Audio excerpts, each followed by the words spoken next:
믿음 주의 보혈 그 어린 양의 매우 귀중한 피로다. 육체의 정욕을 이길 힘은 보혈의 능력 주의 보혈 정결한 마음을 얻게 하니 참 놀라운 능력이로다. 주의 보혈 능력이 있도다. 주의 피 믿음 주의 보혈 그 어린 양의 매우 귀중한 피로다.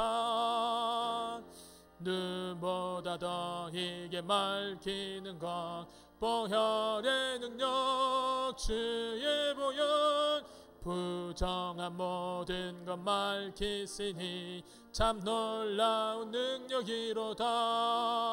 주의 보혈 능력이 있도다. 주의 피 믿음 주의 보혈 그 어린 양의 매우 귀중한 피로다. 구주의 복음을 전할 제목 보혈의 능력 주의 보혈 날마다 나에게 찬송 주니 참 놀라운 능력이로다. 주의 보혈 능력이 있도다. 주의 피 믿음 주의 보혈 그 어린 양의 매우 귀중한 피로다. 우리 시간 청빙 절차를 위하여서 기도하시겠습니다. 청빙이 진행되는 모든 과정 위에 주님께서 함께 하시고 또 우리가 기도로 시작하여 기도로 진행되어지는 청빙이 되게 해달라고 기도해 주시고 또 청빙 절차를 통하여서 모든 성도들이 하나가 되고 주님 안에서 적극적으로 성숙하여지고 또 이 모든 과정들에서 주님의 은혜가 드러나도록 우리 청빙 절차를 위하여서 주님 이름 한번 부르시고 기도하시겠습니다. 주여 사랑과 내가 풍성하신 아버지 하나님 온전히 저희들 아버지 하나님 청빙 절차를 놓고 기도하며 나아갑니다. 주님께서 귀하신 아버지 목사님 허락하시고 아버지 그 모든 아버지 그 절차들이 주님 은혜 안에서 정의롭고 공정하며 이루어지며 나아가는 시간들이 되어지기를 원합니다. 주님께서 은혜로 이 모든 과정들을 순탄하게 인도하여 주시고 저희들이 아버지 기도로 시작하고 기도로 마치며 나아가는 이 모든 시간들이 아버지 누구보다도 아버지 주님께서 보시기에 기쁜 시간이 되어지고 누구보다도 이 모든 시간들이 은혜가 되어지며 나아가는 귀한 시간들이 될 수 있도록 주님 은혜로 붙들어 주시고 인도하여 주시옵소서. 아버지 하나님 이 청빙 절차를 통하여서 무엇보다도 우리 대전제일 교회가 하나 될 수 있도록 인도하여 주시고 그 모든 과정들이 주님의 함께하심 주님의 붙들어 주심 주님의 인도하심에 귀한 은혜들이 깊이 경험이 되어지는 시간들이 되어질 수 있도록 주님 붙들어 주시고 역사하여 주시옵소서. 온전히 모든 과정 속에서 우리 대전제일 교회가 더욱더 주님의 크신 은혜를 경험하고 주님의 크신 능력을 바라보며 나아가는 귀한 시간들이 되어지기를 원합니다. 주님 붙들어 주시고 인도하여 주시고 역사하여 주셔서 많은 심령들이 이 모든 시간들을 사모하는 과정들이 되게 도와주시고 이 사모하는 과정 속에서 주님의 그 은혜들을 우리를 받기를 원합니다. 주님의 그 모든 귀한 사랑과 그 주님의 귀한 이끄심의 능력들을 저희들이 깊이 경험하며 체험하며 나아가는 시간들이 되어지기를 원하오니 주님 크신 은혜로 채워주시고 놀라우신 은혜로 붙들어 주시고 놀라우신 은혜로 함께해 주셔서 이 모든 과정들이 아버지 정의롭고 공정하며 아버지 평강이 있으며 또 순탄하며 아버지 하나 되어지는 귀한 가정이 되게 도와주시고 이 모든 과정들이 누가 보아도 의롭고 정의로우며 하나님 보시기에 기쁜 귀한 시간이 될 수 있도록 주님 이 모든 시간 과정들 주님의 은혜로 채워주시고 인도하여 주시고 역사하여 주시옵소서. 함께하여 주실 줄 믿습니다. 붙들어 주실 줄 믿사옵고 역사하여 주실 줄 믿습니다. 그 믿음 가지며 우리들이 모든 과정들을 아버지 바라보며 나아갈 수 있는 시간들이 될 수 있도록 인도하여 주시고 온전히 모든 기도 아버지 내용들 아버지 그 기도 내용들을 붙들어 주셔서 우리가 주님보다 앞서지 않는 귀한 모습들이 있을 수 있도록 붙들어 주시고 인도하여 주시옵소서. 다음으로 청빙위원회를 위하여서 기도 부탁드립니다. 거룩한 사명을 감당할 청빙위원회 성령 충만으로 이 모든 일들을 잘 감당케 해달라고 기도해 주시고 또 청빙위원회 위에 주님 주시는 지혜와 또 돕는 손길들과 또 순종의 발걸음으로 그 모든 과정들이 청빙위원회 위에 귀한 능력으로 나타날 수 있도록 붙들어 주시고, 또 사람의 소리에 묻히는 것이 아니라 오직 하나님의 일하심이 드러나는 귀한 청빙위원회 되게 해달라고 주님 이름 한번 부르시고 기도하시겠습니다. 주여, 사랑과 풍성하신 아버지 하나님, 온전히 청빙위원회 위해서 기도합니다. 아버지 주님, 청빙위원회 위에 지혜를 다해 주시옵소서, 은혜를 다해 주시옵소서, 능력을 다해 주시옵소서. 주님 주시는 귀한 풍성하신 은혜 가운데 나아갈 수 있는 청빙위원회가 될 수 있도록 주님 붙들어 주시고 역사해 주시옵시고, 그 위에 아버지 놀라운 주님의 그 함께 하심에 돕는 손길들도 붙들어 주시옵소서. 온전히 아버지 청빙위원회만의 준비 기간이 되지 않게 하시고, 아버지 하나님 이 모든 과정들이 우리 모두가 참여하는, 우리 모두가 아버지 관심을 가지고 참여하는 귀한 시간들이 되어질 수 있도록 주님 붙들어 주시고 인도하여 주시옵소서. 모든 과정을 통하여서 역사하시 주님의 은혜를 아버지 찬양하고 기대합니다. 청빙위원회 위에 아버지 건강을 다해 주시고 능력을 다해 주시고 은혜를 다해 주시고 붙들어 주셔서 온전히 아버지 지치지 않게 하시고, 온전히 이 모든 과정들 주님 주시는 귀한 지혜의 능력 가운데 나아갈 수 있도록 주여 역사해 주시고 들어주시고 인도하여 주시옵소서. 크신 아버지 은혜 지혜 능력 아버지 붙들어 주시기를 간절히 바라옵고 나옵나니, 청빙위원회 아버지 하나님,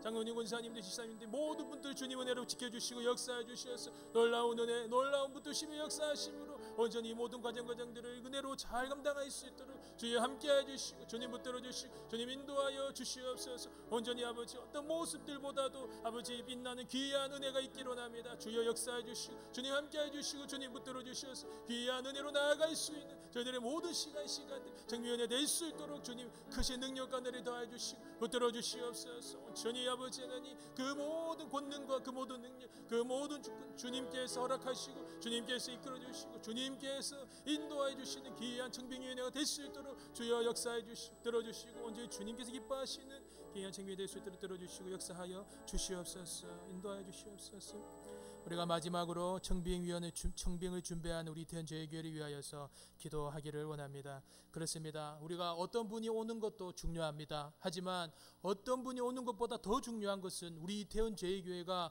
어떤 모습으로 준비되어 있느냐가 중요합니다.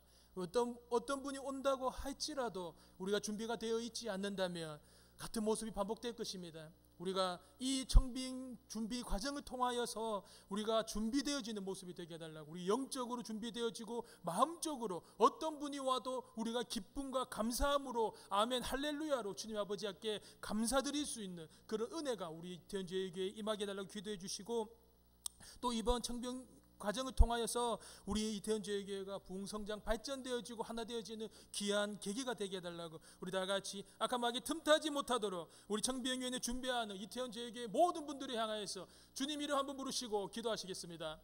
주여, 사랑하는 풍성하신 아버지 하나님, 우리 대전제일교회에서 기도합니다. 아버지 하나님, 우리 어떤 분이 오는 것도 중요합니다. 어떤 분이 우리 교회의 아버지 인도하시는 것도 주님의 중요합니다. 하지만 더 중요한 건 아버지 우리 대전제일교회가 어떤 모습으로 준비가 되어 있느냐가 중요합니다. 아버지 우리 교회 대전제일교회를 준비해 주시옵소서. 아버지 마음적으로 준비시켜 주시고 영적으로 준비시켜 주시고 물질적으로 준비시켜 주시고 모든 것들이 주님 오시기에 기뻐한 모습으로 준비되어질 수 있도록 주님 지켜주시고 인도하여 주시옵소서. 그래서 어떤 분이 오더라도 우리가 아멘 할렐루야 주님 인도하신 주님 감사드립니다, 온전히 주님께 우리가 영광 돌립니다 라고 하는 귀한 아버지 우리 대전제일교회가 준비되어질 수 있도록 주님 은혜로 지켜주시고 붙들어주시고 역사해 주시옵소서. 그래서 아버지 이번 청빙 과정을 통하여서 우리 대전제일교회가 아버지 어떤 분이 오더라도 부흥의 계기가 되고 발전의 계기가 되고 성장 소통 아버지 주님께 기뻐하시는 그 모습이 계기가 되며 나아갈 수 있는 귀한 시간들이 되어지기로 합니다. 주님 은혜로 붙들어주시고 준비시켜 주시고 우리 대전제일교회가 더욱더 주님의 은혜 가운데 한 걸음 한 걸음 나아갈 수 있는 귀한 시간들이 되어질 수 있도록 아버지 붙들어주시고, 아버지 이제는 아버지 우리가 마음을 주님께 열고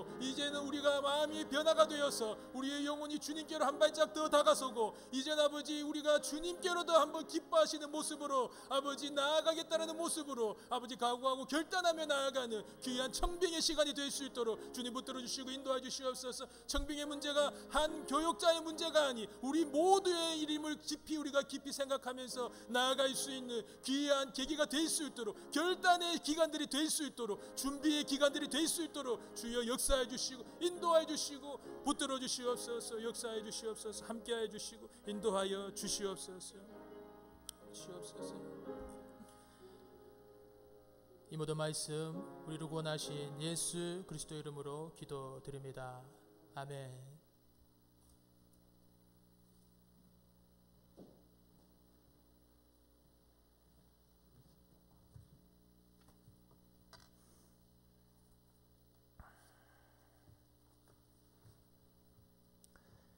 김유희 군사님 나오셔서 기도 인도하시겠습니다.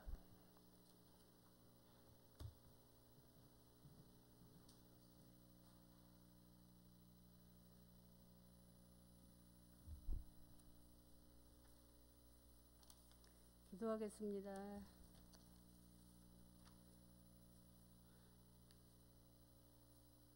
모든 것을 주관하시는 전능하신 하나님 아버지, 은혜와 사랑을 감사드립니다.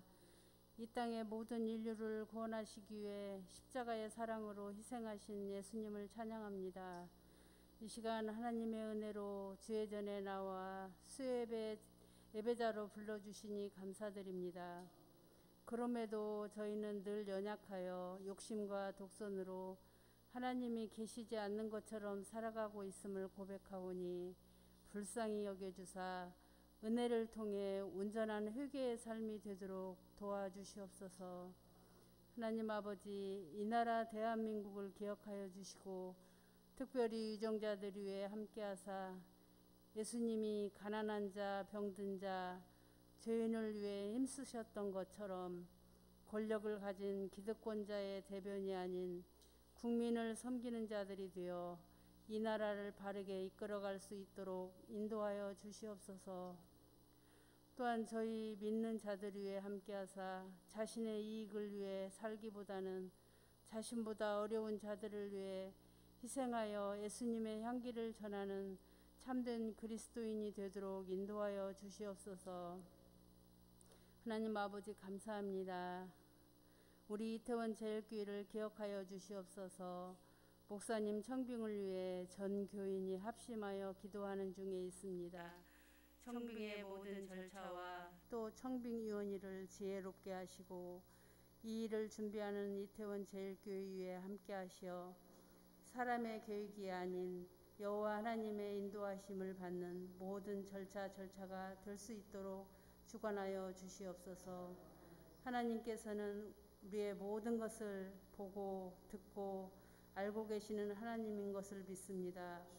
하나님 아버지, 이 시간 말씀을 전하시는 우리 정춘할 목사님께도 성령의 두루마기를 입혀주시고 오직 하나님의 말씀으로 받아 우리 가슴이 뜨거워지게 하시고 깨닫고 실천하는 믿음을 허락하여 주시옵소서.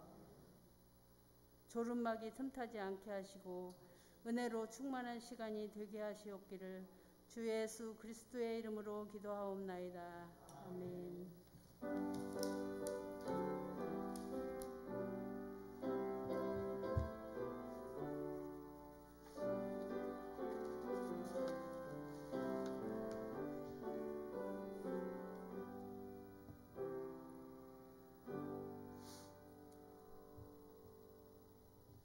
찬송가 354장 부르시겠습니다.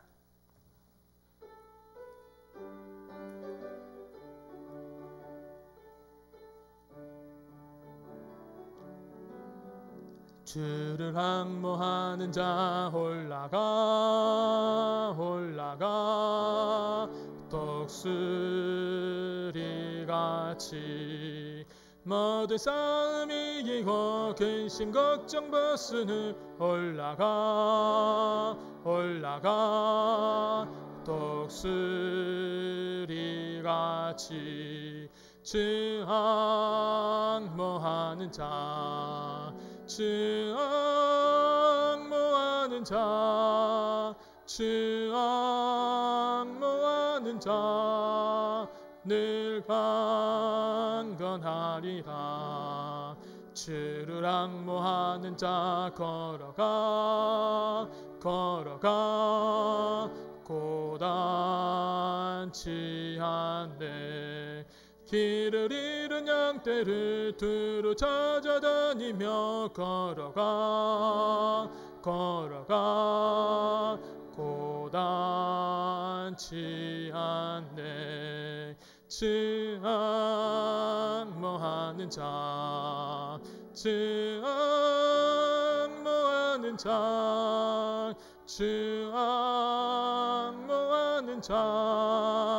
늘 강건하리라. 주를 항모하는 자 달려가 피곤치 한데 찬성문을 향하여 면류관을 얻도록 달려가 피곤치 한데 주 앙모하는 자 주 앙모하는 자 주 앙모하는 자 늘 강건하리라. 주를 앙모하는 자 올라가 독수리같이 은혜 안에 뛰놀며 주의 영광 보리라. 올라가 독수리같이 주 앙모하는 자 주 앙모하는 자 주 앙모하는 자 늘 강건하리라. 아멘. 하나님께 주시는 말씀은 창세기 48장 1절에서 19절까지의 말씀입니다. 구약성경 77쪽입니다. 창세기 48장 1절에서 19절까지 말씀입니다. 제가 1절을 먼저 교독하고 마지막 절 합독하겠습니다. 이 일 후에 어떤 사람이 요셉에게 말하기를 내 아버지가 병들었다 하므로 그가 곧 두 아들 므낫세와 에브라임과 함께 이르니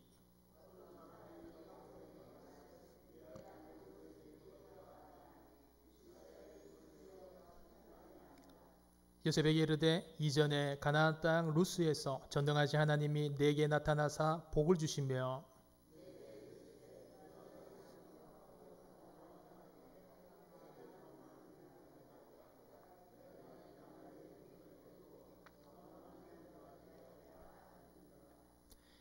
내가 애굽으로 와서 내게 이르기 전에 애굽에서 내가 낳은 두 아들 에브라임과 므낫세는 내 것이라. 르벤과 시몬처럼 내 것이 될 것이요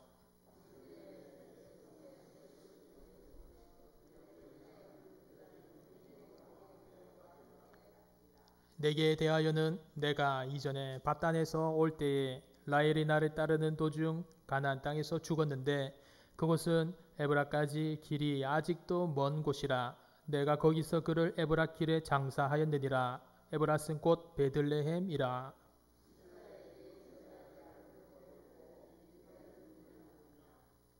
요셉이 그의 아버지에게 아뢰되 하나님이 여기서 내게 주신 아들들이니이다. 아버지가 이르되 그들을 데리고 내 앞으로 나오라. 내가 그들에게 축복하리라.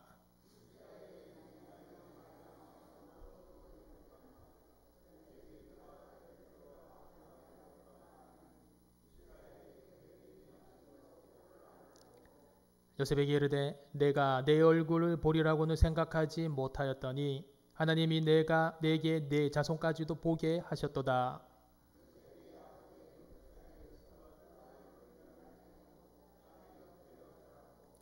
오른손으로는 에브라임을 이스라엘의 왼손을 향하게 하고 왼손으로는 므낫세를 이스라엘의 오른손을 향하게 하여 이끌어 그에게 가까이 나아가매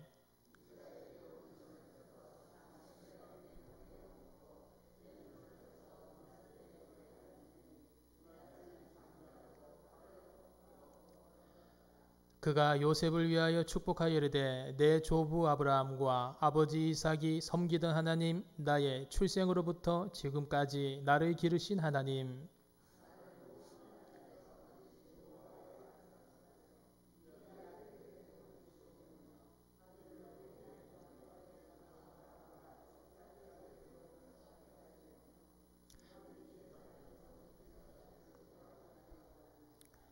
요셉이 그 아버지가 오른손을 에브라임의 머리에 얹은 것을 보고 기뻐하지 아니하여 아버지의 손을 들어 에브라임의 머리에서 므낫세의 머리로 옮기고자 하여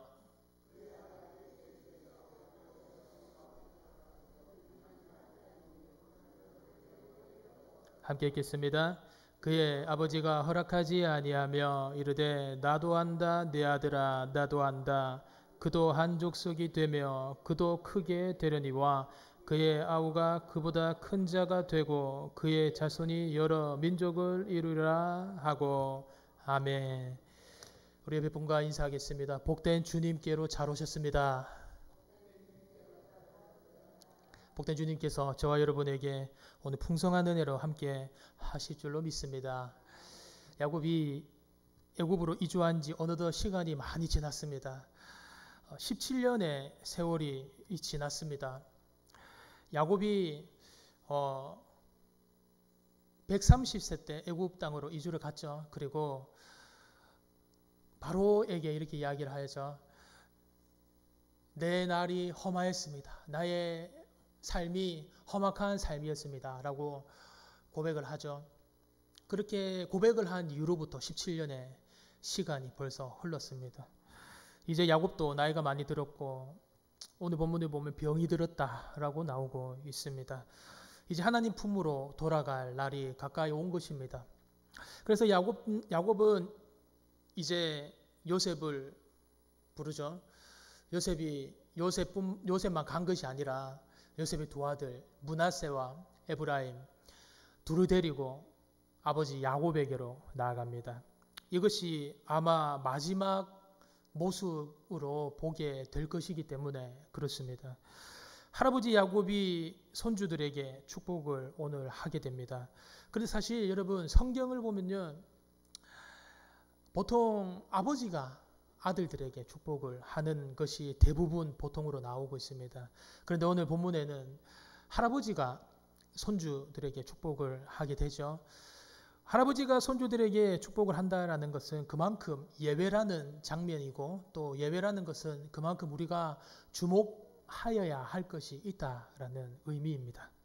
이렇게 야곱이 손주들의 머리에 손을 얹고 축복을 해 주는데, 여러분 한 가지 제가 짚고 넘어가 볼까요? 혹시 아버지 되시는 분들은 축복권이 있다는 거 아시죠? 자녀들에게 나가실 때 꼭 축복 하루를 시작하시고 아니면 하루 중에라도 꼭 자녀들에게 머리에 또 볼 때마다 자녀들이나 손주들에게 머리에 얹고 축복 기도 해주는 것이 아버지의 복입니다. 아버지가 받은 복입니다.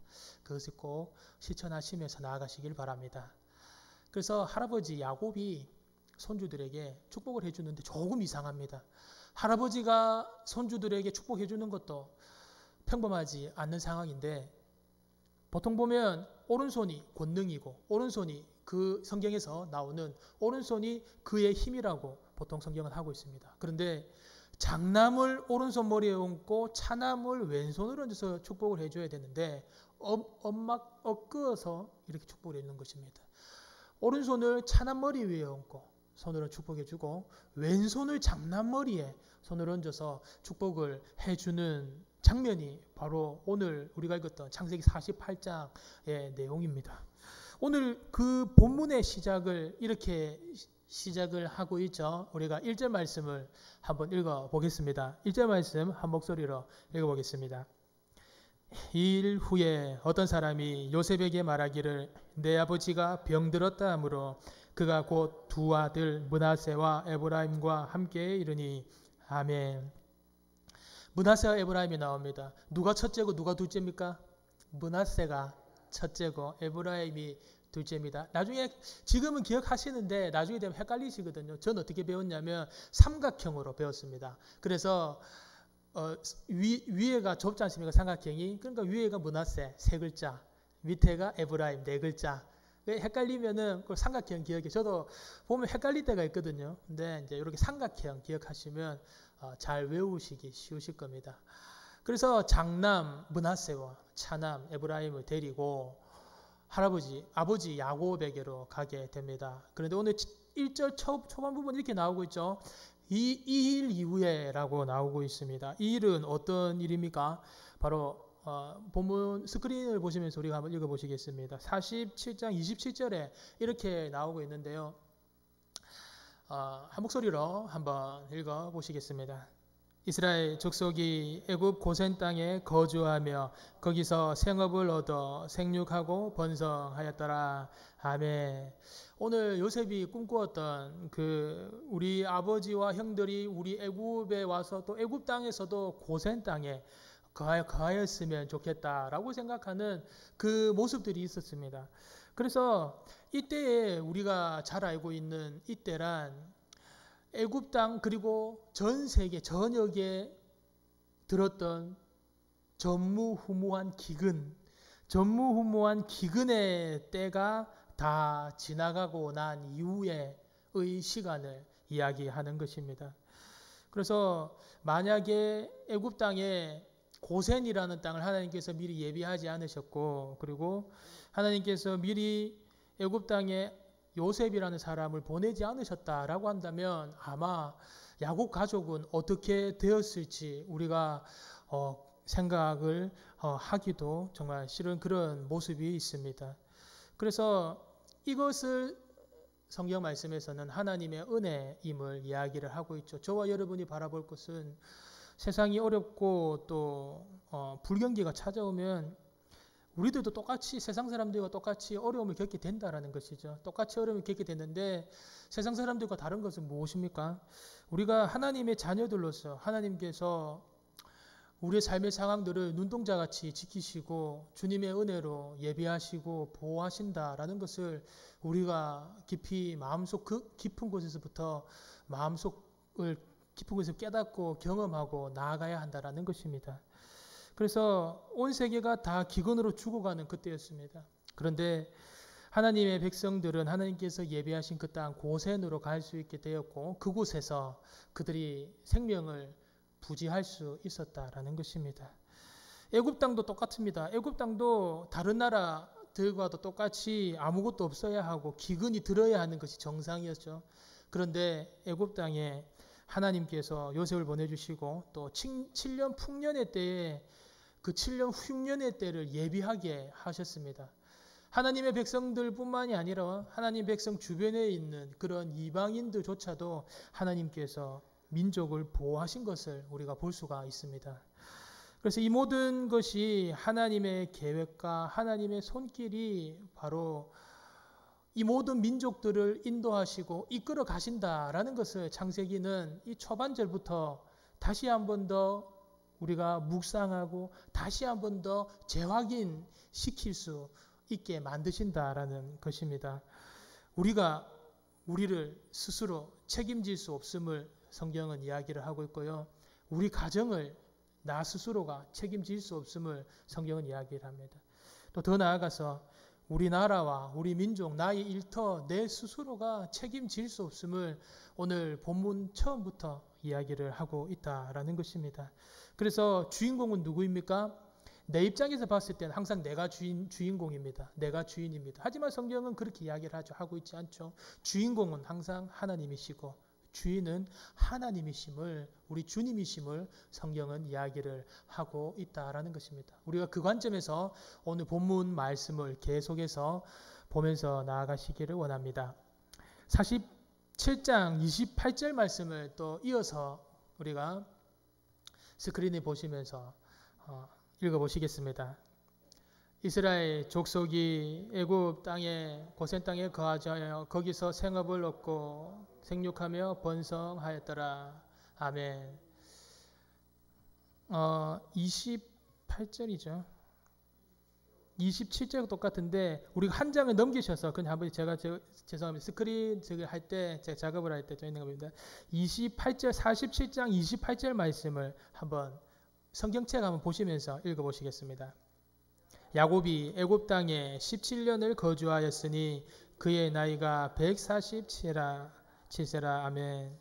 야곱이 130세 때 애굽으로 왔습니다. 애굽으로 왔는데 17년이 지났음을 이야기를 하고 있습니다. 우리가 연결해서 29절 말씀을 스크린 보면서 한번 읽어보시겠습니다.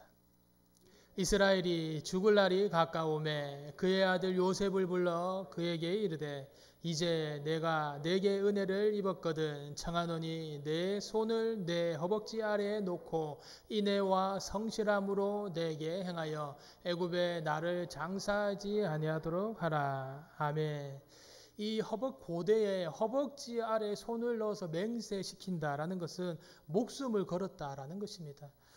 이렇게 이 목숨을 건 맹세를 야곱 아버지가 아들 요셉에게 시키고 있습니다. 무엇을 맹세시키고 있습니까? 바로 맞습니다. 반드시 나를 애굽에서 장사하지 말아라 라고 이야기를 하고 있는 것입니다. 야곱은 나는 돌아갈 땅이 있다라는 것이죠. 그 돌아갈 땅이 어디입니까? 바로 약속의 땅, 가나안 땅이죠. 네, 가나안 땅으로 야곱은 내가 가야 될 약속의 땅이 있다라는 것을 요셉에게 말을 하고 있는 것입니다. 그래서 그 이야기를 하면서 30절부터 31절까지 말씀을 한 목소리로 읽어보시겠습니다. 내가 조상들과 함께 눕거든 너든 나를 애굽에서 메어다가 조상의 묘지에 장사하라. 요셉이 이르되 내가 아버지의 말씀대로 행하리이다. 야곱이 또 이르되 내게 맹세하라 하매 그가 맹세하니 이스라엘이 침상머리에서 하나님께 경배하니라. 아멘. 오늘 우리가 주목할 것은 끝부분에 31절 끝부분에 보면 이렇게 나오고 있죠. 이스라엘이 침상머리에서 하나님께 경배하니라고 나오고 있습니다.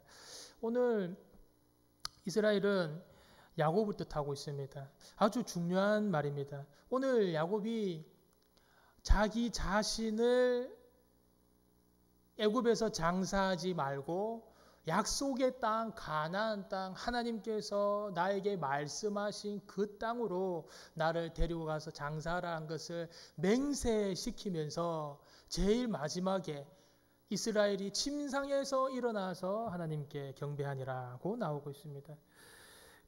하나님께 이스라엘이 경배를 하였을 때, 즉 야곱이 경배를 하였을 때 하나님께 충성된 모습으로 하나님께 간절한 모습으로 나아간다고 해서 그가 다시 살아납니까? 아니죠. 그는 여전히 경배를 한다 하더라도 육신의 몸을 입었기 때문에 결국에는 죽을 수밖에 없습니다. 그런데 어떻게 그가 그렇게 침상에서 하나님께 일어나서 찬양을 하고 경배를 할 수 있겠습니까? 그것은 바로 나는 죽지만 하나님께서는 살아 계시기에 반드시 하나님의 뜻을 우리 가문과 또 나아가서 우리 민족에게 이루실 것이다 라는 것을 믿는 믿음으로써 그가 이렇게 일어나서 경배를 하였던 것입니다. 그런 신실하신 하나님을 믿기 때문에 그런 신실하신 하나님을 향한 간절한 그런 바람과 믿음이 있기 때문에 그는 자신은 죽지만 자신은 비록 숨을 거두지만 하나님의 그 신실한 약속을 믿으면서 그는 경배를 할 수가 있는 것입니다.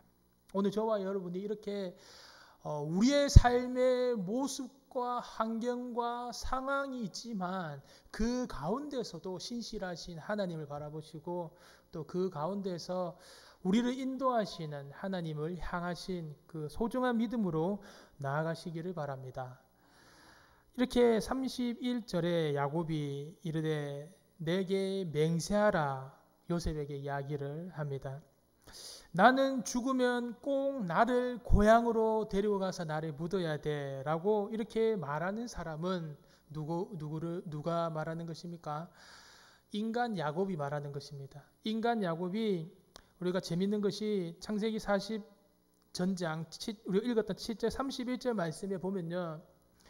야곱이 이르되라고 나오고요. 또 이스라엘이 침상 머리에서 일어나 경배하니라 나오고 있습니다. 한 절에 두 이름이 나오고 있습니다. 한 절에 쉽게 말하면 저도 별명이 있었습니다. 별명이 좀 이렇게 애칭들이 있으시지 않습니까? 그런데 앞에서 부를 때는 이름을 부르다가 또 뒤에 나가서는 그 별칭을 부르었던 것이 바로 31절에 연결해서 나오고 있다는 것입니다. 이 말이 무엇입니까? 바로 이 야곱과 이스라엘은 같은 이름이지만 다른 의미를 가지고 있죠. 야곱은 인간적인 이름입니다. 야곱은 인간의 이름입니다. 그런데 이스라엘은 한민족을 이끌어가는 그런 국보로서의 아버지 이스라엘의 이름을 뜻하는 것입니다. 그래서 개인적으로는 야곱은 죽지만, 개인적으로는 야곱은 개인으로는 야곱이지만 하나님께서 그를 들어서 백성 이스라엘을 분명히 빼내실 것이고 또 인도하실 것이고 놀라우신 그런 이끄심의 은혜를 가지시면서 번창하게 하실 것을 믿고 경배하는 것은 누가 경배하는 것입니까? 이스라엘이 경배하였다라고 본문은 이야기를 하고 있습니다. 그래서 같은 절에 사람 이름이 두 가지로 이름이 기록되어 있습니다. 우리도 마찬가지죠. 우리가 살면서 고민되어지고 걱정되어지는 일이 저에게도 많이 있습니다. 그런데 그럴 때는 어떻게 보면 저의 인간적인 이름이 드러나는 것 같습니다. 하지만 우리가 그런 속에서도 주님 앞에 나아가서 기도드리고 또 이런저런 문제를 아뢰고 또 하나님 앞에 나아가는 그 모습을 통하여서는 하나님께서 또 다른 새로운 그리스도인의 또 다른 새로운 이름으로 불러주신다라는 것이죠.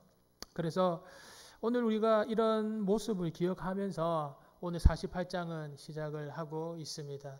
오늘 야곱이 아들에게 요셉에게 너는 내가 죽으면 고향 땅에 가서 나를 묻어라. 이런 인간적인 모습, 인간적인 그런 말이 있었습니다. 야곱일 때. 그런데 이스라엘은 나는 죽지만 우리가 인간적으로 생각하면 얼마나 슬픕니까? 죽음을 생각하면 얼마나 좌절이 됩니까? 하지만 이스라엘의 모습으로 보았을 때는 하늘 소망을 가지고 신실하신 하나님을 보면서 믿음으로 나아갈 수가 있다는 것이죠.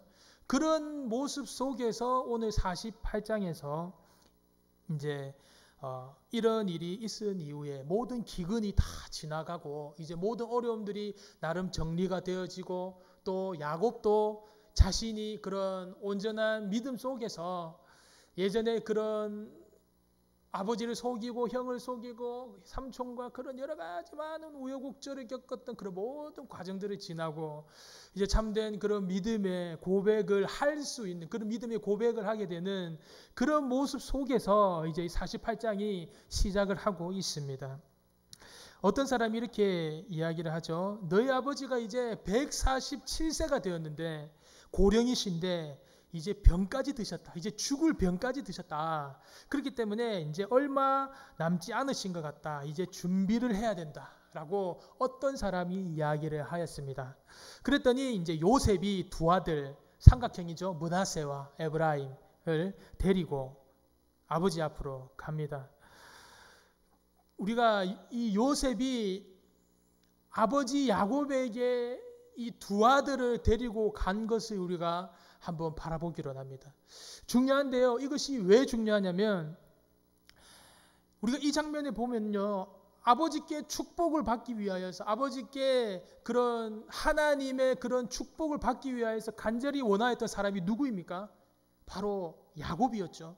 야곱이 아버지 이삭에게 그 복을 형 에서의 복을 받기 위하여서 아버지 이삭을 속이고 장자의 명분을 형에게서 사면서까지도 그렇게 간절히 바라였던 게 바로 아버지의 축복이었습니다.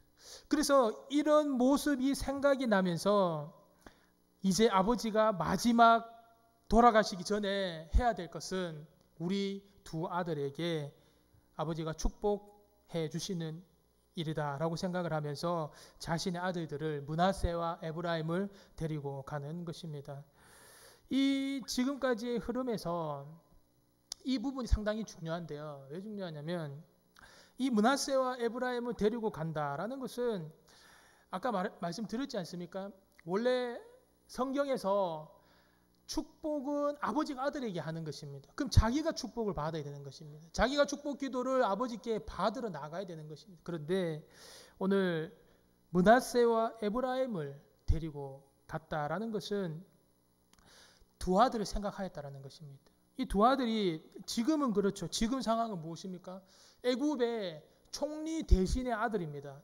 당시로 말하면 제일 잘 나갔던 아들들이죠. 유복한 아들들이었습니다. 삼촌들도 그러니까 요셉의 형들도 아무런 소리 못하죠. 집에 어른들도 소리 못합니다. 왜 그렇죠? 바로 애굽의 총리가 요셉이니까 아무런 얘기를 하지 못하였을 것입니다. 그리고 애굽에서 어머니가 애굽 출신이고 아버지는 애굽 신들의 제사장입니다. 그 할아버지, 외할아버지죠. 외할아버지는 애굽 신들의 제사장 출신입니다. 얼마나 집안이 빵빵합니까? 그런 이 므낫세와 에브라임이었던 것입니다. 그런데 문제는 무엇입니까? 이 애굽에 있을 때는 이 두 아들이 아주 훌륭해 보였다는 것이죠. 아주 이 애굽에 있을 때는 이 두 아들의 가문이 앞으로 내려갈 그 가문이 아주 장래가 유망한 그런 가문이 될 수가 있었다라는 것이죠. 그런데 여러분, 애굽에서 이스라엘 민족이 영원히 살 것이 아니지 않습니까? 애굽에서 결국에는 가나안 땅으로, 결국에 하나님께서 약속하실 그 본향 땅으로 가는 것이 바로 약속의 백성, 이스라엘 백성들이 해나가는 것입니다. 그래서 그 본향으로 갈 것을 생각을 하면요, 아들들은 어떻게 됩니까? 이방인의 핏줄이 섞인 혼족이 되는 것입니다.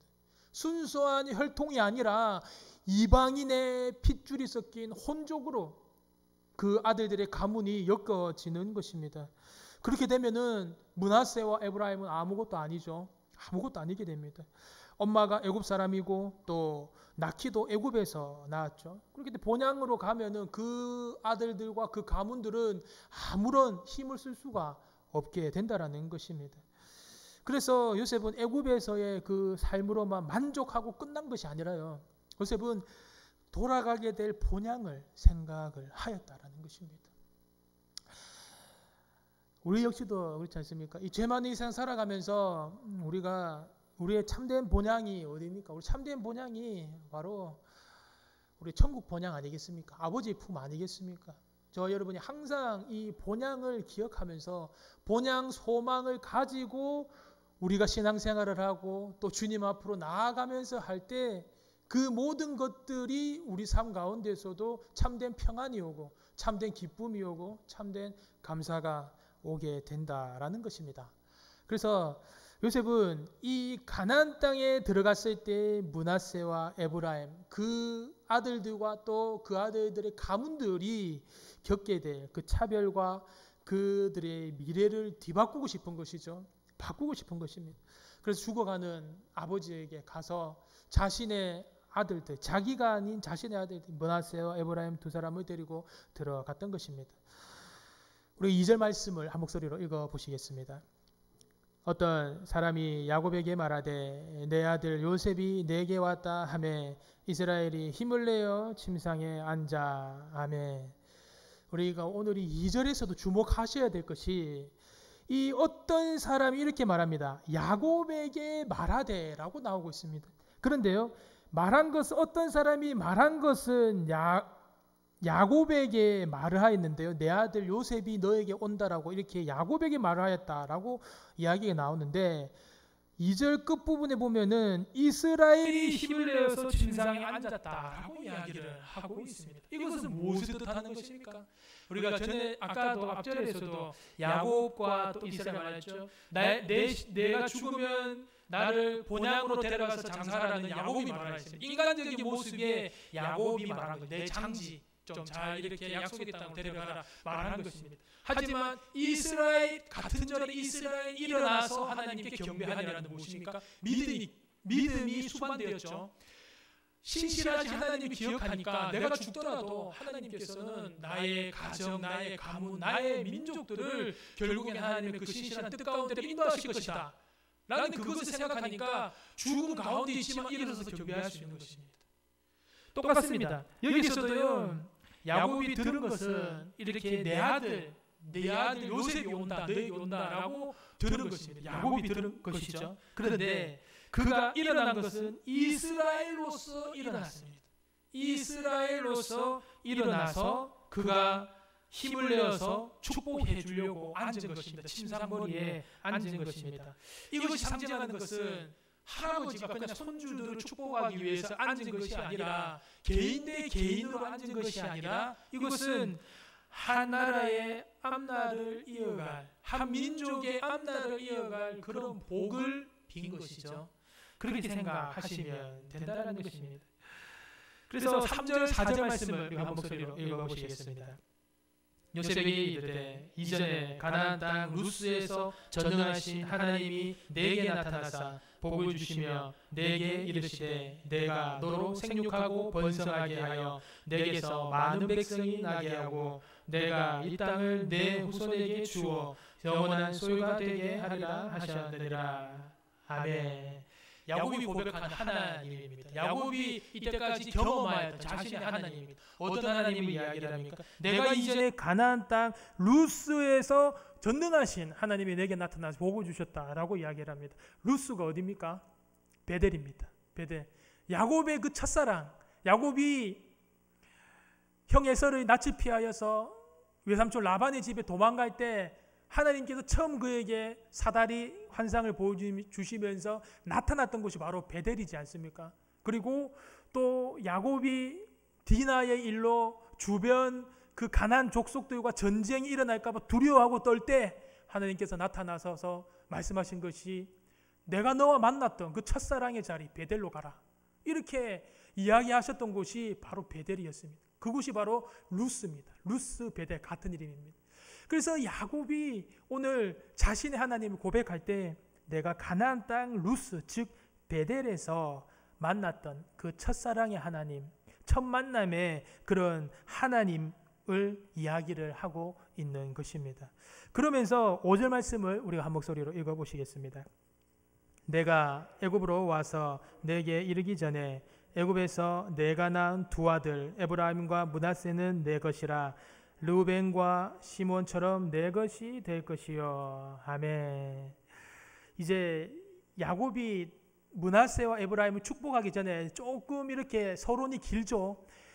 자신의 그런 첫사랑이 만났던 하나님을 고백을 합니다. 고백을 하면서 내가 이제 내 두 아들 므낫세와 에브라임, 자신의 손자죠.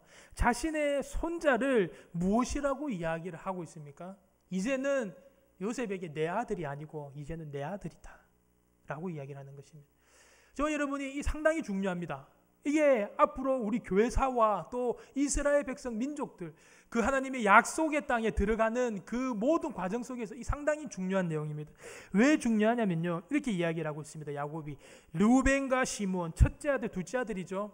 첫째 아들 르우벤과 시므온처럼 내 아들이 될 것이다.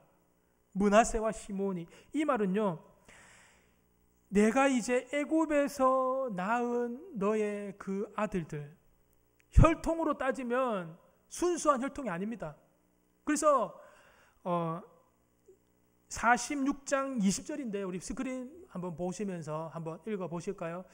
성경은 정확합니다. 어떻게 성경은 정확하게 이야기를 하냐면요, 그전에는 므낫세와 에브라임에 관하여서 이렇게 설명을 합니다. 한번 읽어보시겠습니다. 애굽 땅에서 온의 제사장 보디베라의 딸 아스낫이 요셉에게 낳은 므낫세와 에브라임이요. 아멘. 이 므낫세와 에브라임에 관해서 어떻게 설명합니까? 이 온의 제사장, 애굽의 온의 제사장 보디베라, 그의 딸 아스낫이 낳은, 애굽인이 낳은 므낫세와 에브라임이요. 이렇게 므낫세와 에브라임을 이야기를 한다라는 것입니다. 그런데 야곱이요, 이렇게 말하는 것입니다. 요셉에게, 이제 요셉아, 이제 너의 두 아들은 네 아들이 아니다. 그리고 내 손주가 아니다. 내 아들이다 라고 하면서 입양을 해버리는 것입니다. 이곳으로 정해지는 것이 무엇입니까? 이들의 출신의 문제가, 이들의 혈통의 문제가 해결이 되어버리는 것입니다. 그래서 여러분, 나중에 이스라엘 12지파를 말할 땐요, 요셉 지파는 없습니다. 요셉 지파는 없고요, 에브라임 지파, 므낫세 지파가 있는 것입니다. 그럼 또 궁금한 것이 있죠. 그러면 12지파가 아닌데요, 13지파인데요. 그렇죠? 왜냐하면 요셉 한 명이 있어야 될 자리에 두 명이 들어갔잖아요. 그러니까 13지파가 되지 않습니까? 이것이 무엇이냐면요, 가나안 땅을 정복하면서 12지파에게 땅을 다 분배를 하지 않습니까? 그런데 그 분배를 하면서 레위지파는 땅을 분배를 하지 않습니다. 레위지파는 각 지파 곳곳에 들어가게 하는 것입니다. 땅을 기업으로 준 것이 아니고 레위지파는 하나님이 내가 너희의 유업이다 라고 하면서 하나님이 그들의 기업이 되심으로 말미암아서 레위 지파는 땅을 받지 않습니다. 그러므로 12지파가 되는 것입니다. 그래서 이게 상당히 중요합니다. 원래라면 므낫세와 에브라임은요, 그 혈통 때문에요, 이 순수한 이스라엘 12지파에 들어갈 수가 없는 것입니다. 들어갈 수가 없는 자격인데, 오늘 야곱이 이제 너의 아들이 아니다. 이제 므낫세 에브라임은 내 아들이다. 라고 하면서 입양을 하면서 이들의 출신의 문제, 이들의 어머니의 문제가 한 방에 해결되었다라는 것입니다. 그래서 지워지지 않는 흔적, 바뀔 수가 없는 흔적, 호적이죠. 기록이죠.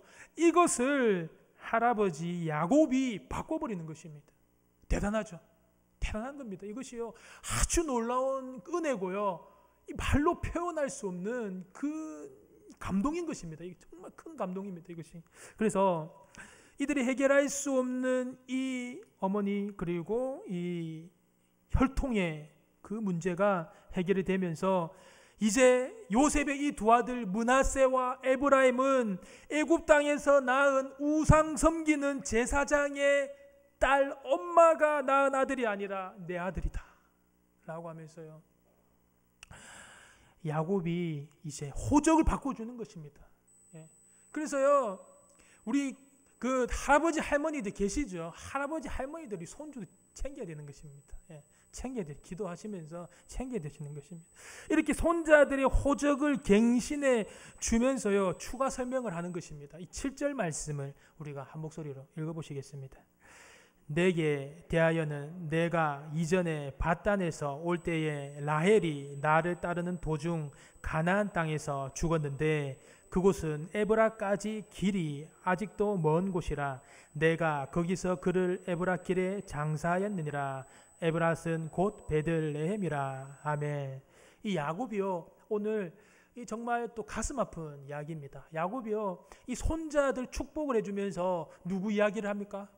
자신의 아내, 자신이 제일 사랑했던, 자신이 정말 사랑했던 그 아내 라헬 이야기를 꺼내는 것입니다. 그 왜 라헬 이야기를 여기서 꺼내는 것입니까? 그것은 바로요, 라헬이 그렇게 사랑했던 아내가 누구로 낳다가 죽었습니까? 아이를 낳다가 죽었지 않습니까? 베냐민을 낳다가 죽었지 않습니까? 그러니까 야곱에게는 아쉬움이 있었던 것입니다. 야곱에게 라헬이 그때 죽지만 않고 살아만 있었어도 더 많은 자녀를, 더 사랑하는 많은 자녀를 낳았을 것인데, 내가 가장 사랑했던 라헬이 아이를 낳았으면 얼마나 좋았을까? 그것이 안 되니까 무엇입니까? 라헬이 낳았던 가장 사랑하는 아들 요셉이 낳은 두 아들, 이제 이 두 아들은 내 아들이다.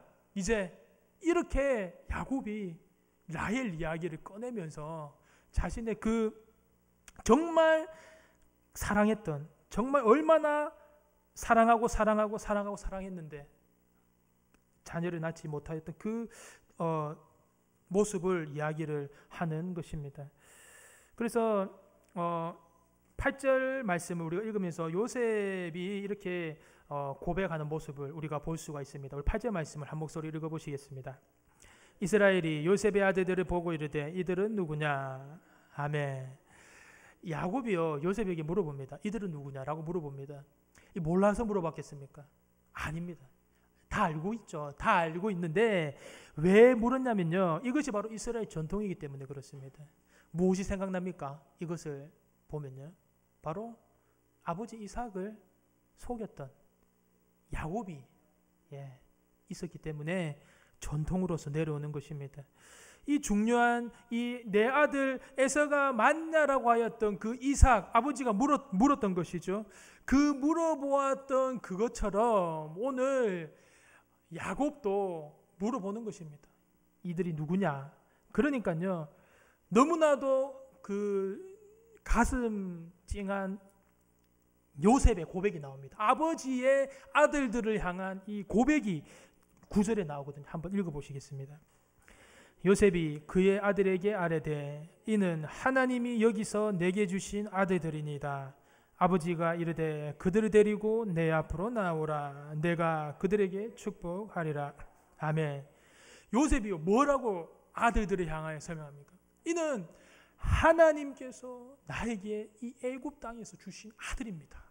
이렇게 고백을 하는 것입니다. 비록 이 므낫세와 에브라임이 애굽에 태어났죠. 애굽에서 태어나고 모친이 유대인이 아닙니다. 애굽인입니다.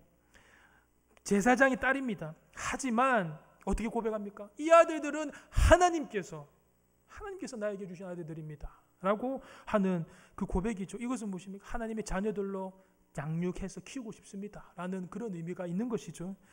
그래서 어머니의 기도도 중요합니다. 그런데 이 아버지의 자세, 이 자녀들을 바라보는 아버지의 자세도 더 중요하다는 것입니다. 아버지의 자세, 이 자녀들은 하나님께서 나에게 주신 자녀들입니다. 하나님께서 나에게 선물로 주신 자녀들입니다 라고 오늘 요셉이 이렇게 그의 자녀들이 하나님의 자녀로 성장하기를 바라는 그 축복하러 데리고 온 그런 이유에 대하여서 이유를 설명을 하고 있는 것입니다. 그러자 야곱이 축복을 합니다. 우리가 15절 16절 말씀을 읽어보시겠습니다. 그가 요셉을 위하여 축복하여 이르되 내 조부 아브라함과 아버지 이삭이 섬기던 하나님, 나의 출생으로부터 지금까지 나를 기르신 하나님, 나를 모든 환난에서 건지신 여호와의 사자께서 이 아이들에게 복을 주시오며 이들로 내 이름과 내 조상 아브라함과 이삭의 이름으로 칭하게 하시오며 이들이 세상에서 번식되게 하시기를 원하나이다. 아멘.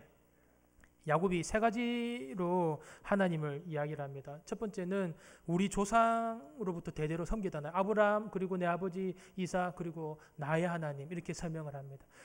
우리 조상들이 대대로 섬기시던 하나님, 그리고 지금까지 나를 길러주신 하나님, 하나님께서 나를 길러주셨습니다 라고 고백하는 하나님, 그리고 나를 건지신 하나님, 이렇게 세 가지 하나님, 우리 조상의 하나님, 기르신 하나님, 나를 건지신 하나님, 이렇게 고백을 하면서 무엇으로 이야기합니까? 이제 이런 하나님이 나의 하나님이 아니라 너의 하나님이 될 것이라는 복을 허락하는 것입니다. 그래서 저도 잘 되지 않습니다. 저도 잘 되지 않는 것이 무엇이냐면 참 복이, 세상의 복이 참 물질의 복, 참된 복이 물질의 복이다. 이게 참 이 세상을 살아가면서 참 유혹이 많이 있지 않습니까? 그런 유혹이 있습니다. 그런 돈 많이 버는 것이 제일 축복이다 라고 하는 그런 생각들, 그리고 또 높이 올라가는 것, 가장 더 높이 올라가는 것, 그것이 가장 축복이다. 그리고 또 명예로운 그런 자리에 나간, 그러니까 상당한 그런 많은 유혹이 있고 상당한 그런 이런 것들 속에서 저도 자유롭지 못함을 고백드립니다. 근데 오늘 성경에서 계속해서 이야기하고 있는 것이 무엇입니까? 이 참된 복은 무엇입니까? 바로 부모님이 나의 하나님이 너의 하나님이 되기를 원한다. 이것이 바로 참된 축복이라는 것입니다. 이게 정말 쉽지 않은 고백인데 정말 오늘 성경은 계속해서 누누이 이야기하는 것입니다. 하나님이 우리의 하나님이 되는 것. 창세 때부터 계속해서 아담과 하와가 지은 그 죄의 뿌리가 무엇입니까? 우리가 우리 힘으로 살아가려는 것이죠. 내 뱀이 유혹하지 않습니까? 내 하나님처럼 될 수 있다. 내가 선악을 분별할 수 있고 내 힘으로 살아갈 수 있어 라고 하는 것이 바로 그 죄의 뿌리입니다. 그 자기 숭배죠. 자기 숭배, 그 죄의 뿌리에는, 근원에는 뭐가 있냐면 항상 만모니즘이 있습니다. 만모니즘, 저번에도 말씀드렸죠. 돈입니다. 돈이 하나님 자리에 있는 것입니다. 저도 참 그것이 참 정말 주님 곁으로 갈 때까지 싸워야 될 정말 그런 부분인데요. 정말 오늘 성경에서 계속해서 이야기하는 것이 그겁니다. 참된 복은요, 바로 부모님이 나의 하나님이 너의 하나님이 되기를 원한다. 이거 참된 복이다라는 것입니다. 오늘 그래서 야곱이 축복해 준 그 축복이 이것입니다. 내가 겪었던 하나님, 내가 베델에서 만났던 그 하나님은 우리 민족의 하나님, 우리 조상들이 계속해서 내려왔던, 믿어왔던 그 하나님이시고, 또 나를 이때까지 키워주신 하나님, 나를 기르셨던 하나님이시고, 또 나를 그 칠흑 같은 어둠에서 건져주신 하나님이시다. 그런데 그 하나님이 너희 하나님이 되기를 원한다 라고 이렇게 야곱이 축복을 하고 있는 것입니다. 여기서요, 저와 여러분이 오늘 이제 가장 핵심으로 가장 중요하게 깊이 깨달아야 될 부분을 함께 나눠야 될 부분들을 한번 좀 읽어보기로 나는데요. 우리가 11절부터 13절까지 말씀을 한번 읽어보시겠습니다. 요셉에게 이르되 내가 내 얼굴을 보리라고는 생각하지 못하였더니 하나님이 내게 내 자손까지도 보게 하셨도다.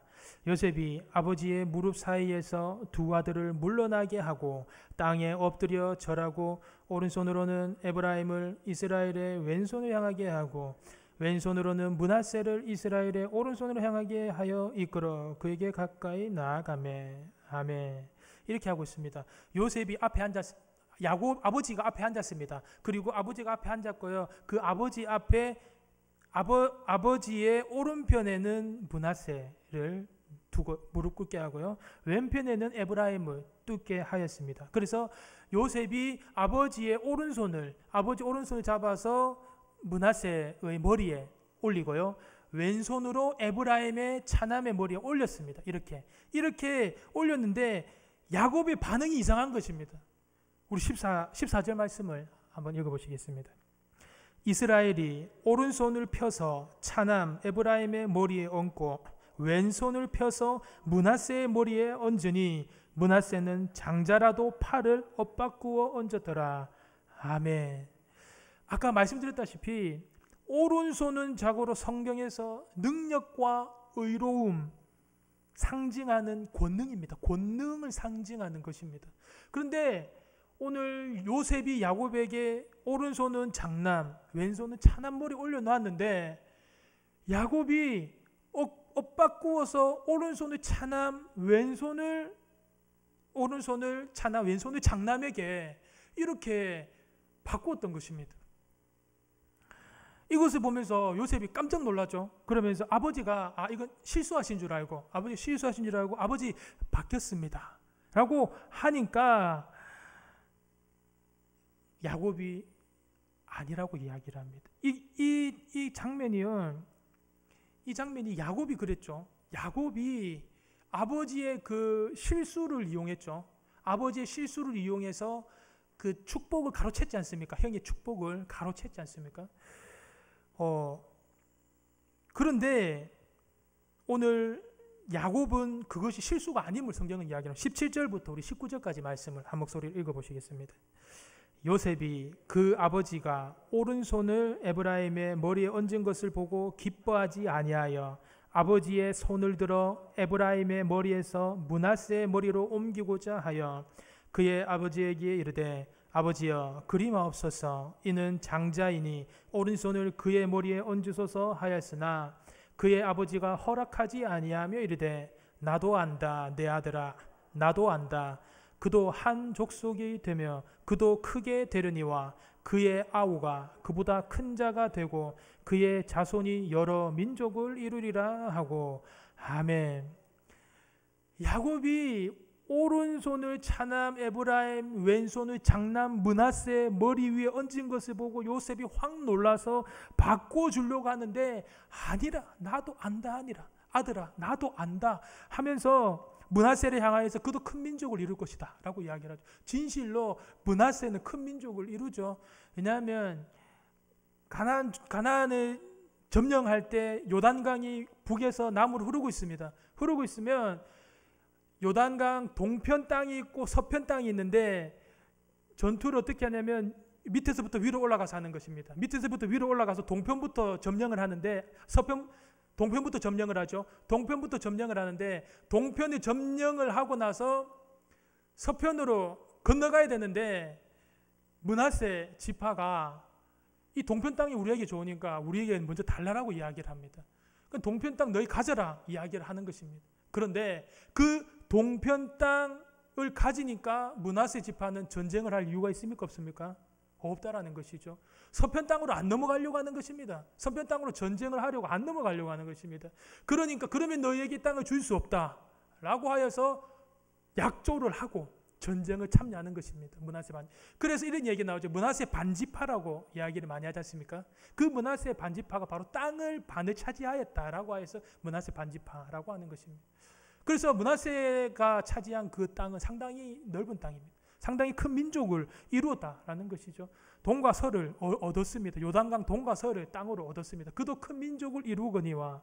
그런데 아우가 그보다 더 큰 자가 되고 여러 민족을 이룰 것이다 라고 오늘 야곱이 결국 장자권은 에브라임에게 넘어갔음을 이야기를 하고 있는 것입니다. 그래서 우리가 오늘 안 것은요, 야곱이 실수한 것이 아니라는 것입니다. 야곱이 나도 안다 하더라. 나도 안다라고 2번이나 이야기를 했죠. 이 말은 절대로 야곱의 실수가 아니라 야곱이 의도적으로 하였다라는 것입니다.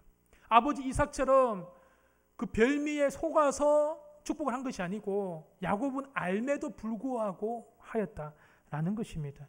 우리가 여기서 알 수 있는 것은 무엇이냐면요, 요셉은 어떻게 했습니까? 혈통의 순서대로 축복을 받게 의도했죠. 그죠? 요셉은 혈통의 순서대로 축복을 받게 의도했습니다. 그런데 아버지 야곱은 무엇입니까?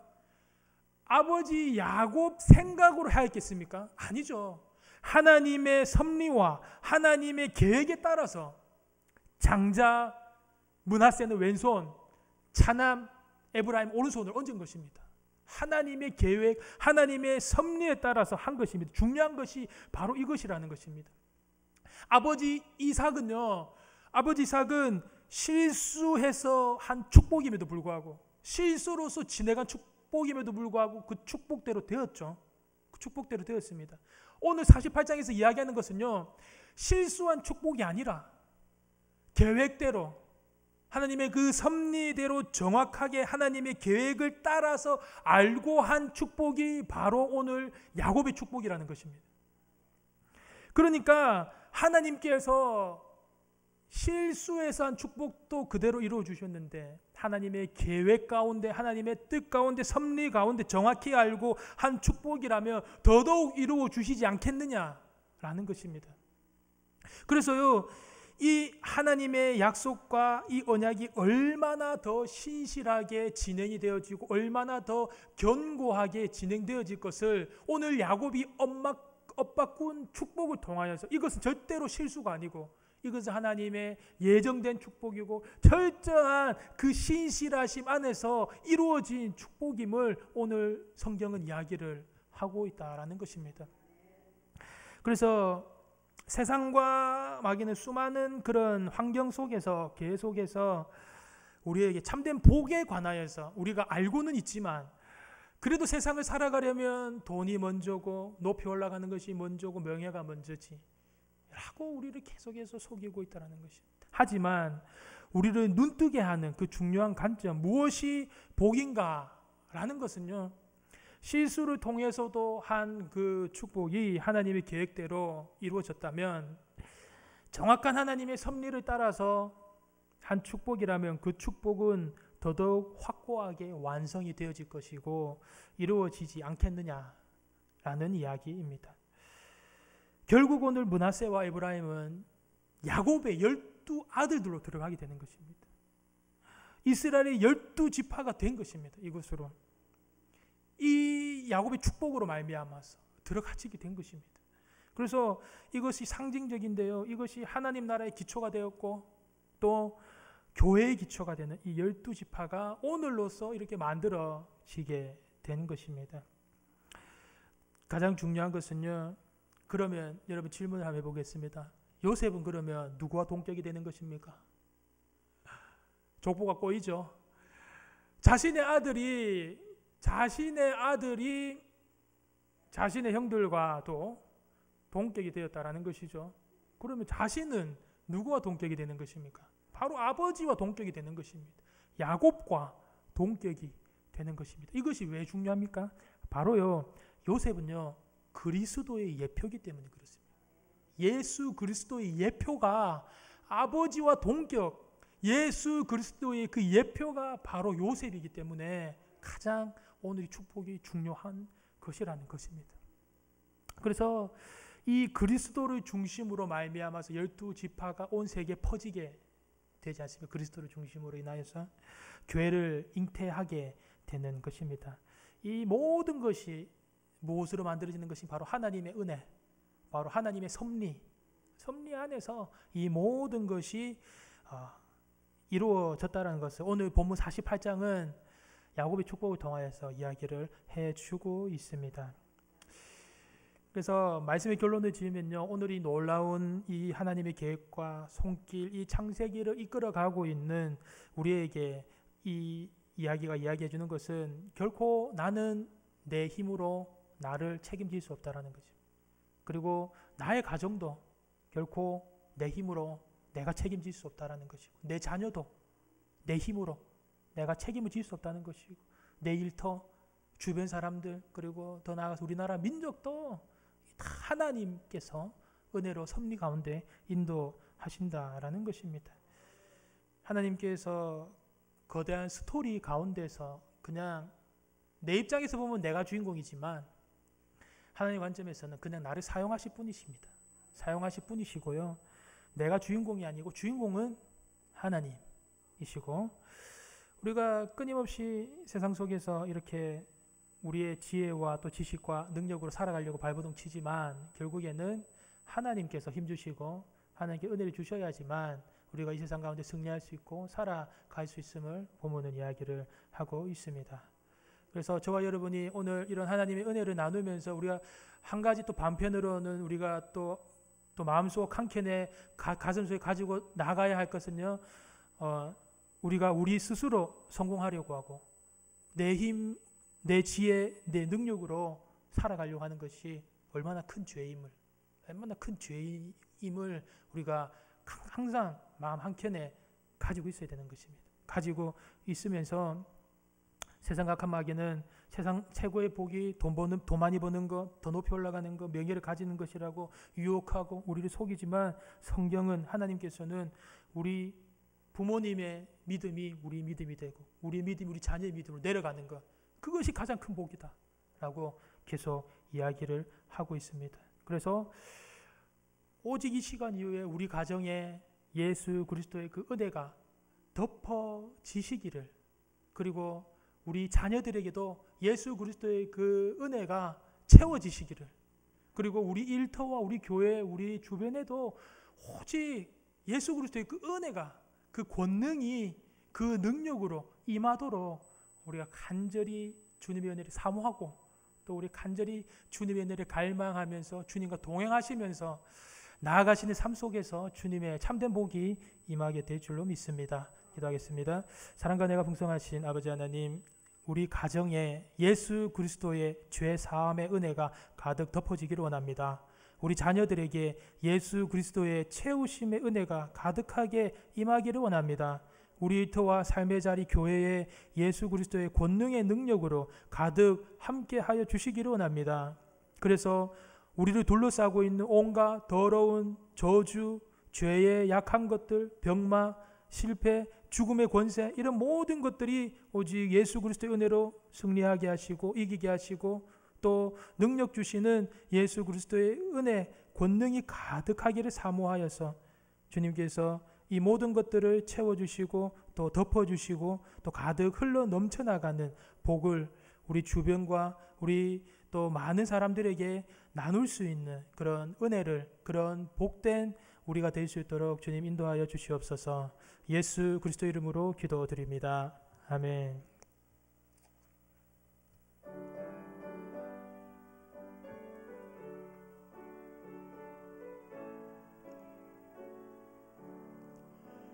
그 크신 하나님의 사랑 말로 다 형용 못하네.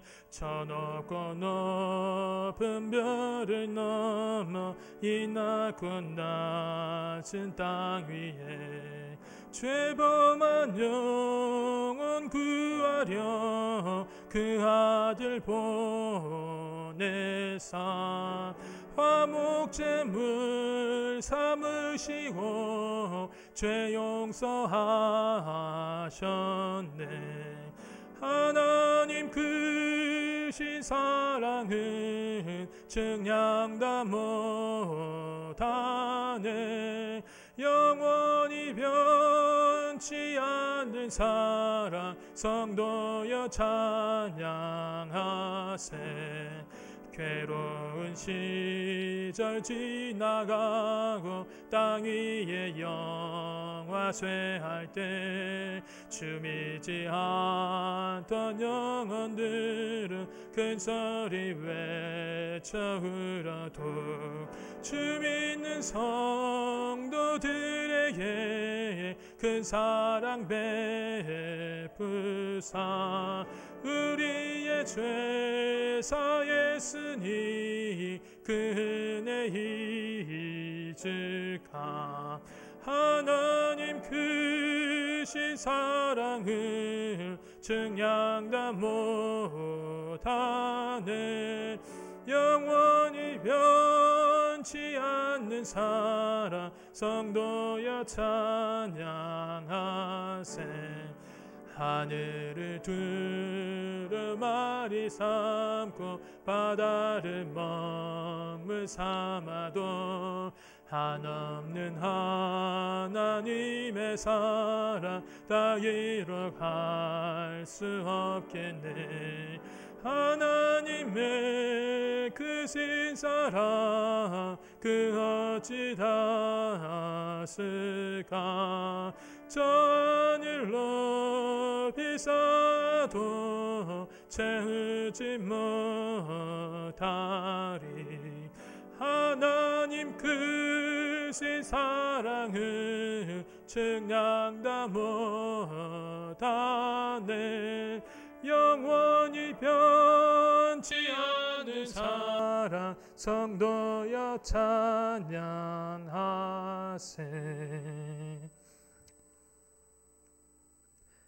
이제는 우리 주 예수 그리스도의 크신 은혜와 우리 주 하나님 아버지의 무한하신 사랑하심과 성령님의 위로교통하심이 오늘 예배를 드리고 돌아가는 모든 성도들 머리 위에, 온라인으로 함께 예배를 드리는 모든 분들 머리 위에, 섬기는 가정과 자녀들 머리 위에, 속해 있는 일터 위에, 삶의 모든 지경 위에 영원히 함께 하시기를 간절히 축원하옵나이다.